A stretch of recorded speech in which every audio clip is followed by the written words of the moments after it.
کا نام ابو علی شاہ قلندر ہے. جی کیا نام ہے ان کا؟ ابو علی شاہ قلندر. یہ قلندر ہے. قلندر بہت بڑے پائے کے بزرگ حج کو جا رہے تھے. اپنے پیر صاحب کے پاس گئے, کہنے لگے سرکار میں حج کو جا رہا ہوں, کچھ نصیحت کر دو. کہا بیٹا وہاں میرے آقا کی گلیاں ہیں, مدینہ ہے وہ مدینہ, کسی کو بھی تکلیف مت دینا, کتے کو بھی تکلیف مت دینا, میری یہ نصیحت ہے. جاؤ بس اتنا ٹائم رکھنا, وہ گلیاں وہ ہیں جہاں پر میرے نبی نے قدم رکھا ہے.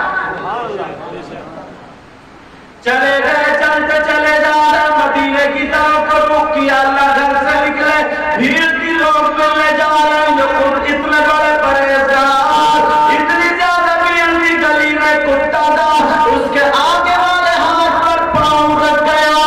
مگر یہ جو چلتے چلے گئے, جب حج کر کے واپس آئے تو اپنے پیر و مرشد سے ملنے گئے تو دیکھا پیر و مرشد کے پٹی بنی ہوئی ہے یہاں پر. کا سرکار کیا ہو گیا, کیسے ٹوٹ گیا؟ تو ابو علی شاہ قلندر سے بولے, او نادان میں نے سمجھایا تھا, ارے خود پاؤں رکھتا کرتا کیسے ٹوٹ گیا؟ واہ واہ واہ, کیا بات ہے, واہ واہ. خود پاؤں رکھتا ہے کہتا کیسے ٹوٹ گیا. سنبھالو اپنے آپ کو, عزتیں کرو اپنے آپ کی, قدریں کرو. اللہ برکت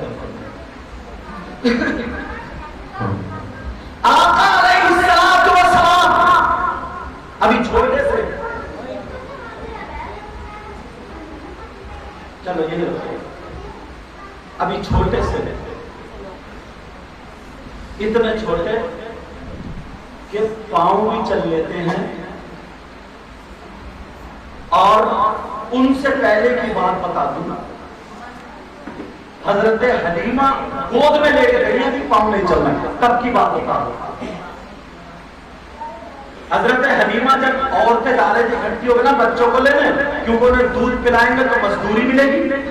حضرت حلیمہ کی ایک بکری ایسی تھی جس کا پیٹ بہت زیادہ پھول گیا تھا, اس کی ران ٹپک رہی تھی, بس سانسیں چل رہی تھی, سسک رہی تھی. اب وہ ایک طرف پڑی تھی, پیٹ پھول گیا. حلیمہ یہ سوچ کے رہی تھی کہ یہ بچے بھی نہیں, میں آؤں گی تو مری ملے گی.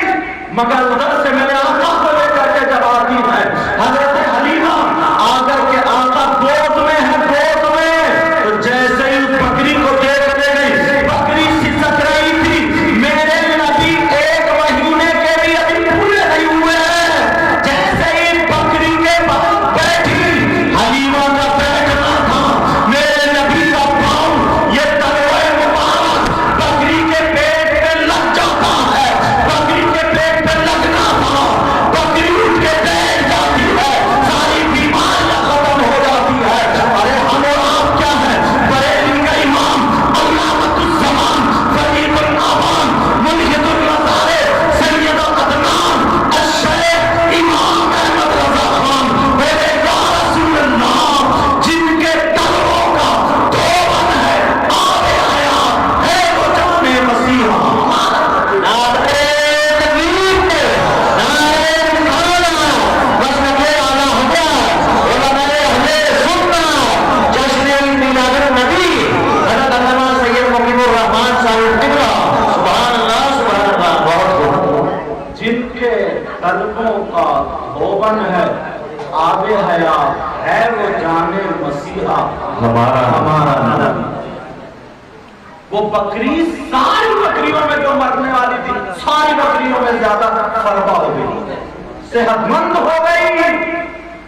اللہ, اور ذرا سنو آقا, چلو یہ تو خالی آقا جب دنیا میں تشریف لے آئے تب کی بات ہے. ایک شخص ایسا تھا جو بیچارہ غریب تھا مگر بڑا مؤدب تھا, بہت ادب سے رہتا تھا. اپنے گھر میں 2-3 اگربتی سلگاتا تھا اور جمعرات کو میلاد شریف پڑھتا تھا. گھر کی بچیوں کو بٹھا دیا کرتا تھا, بچوں کو بٹھانا کرتا تھا. اب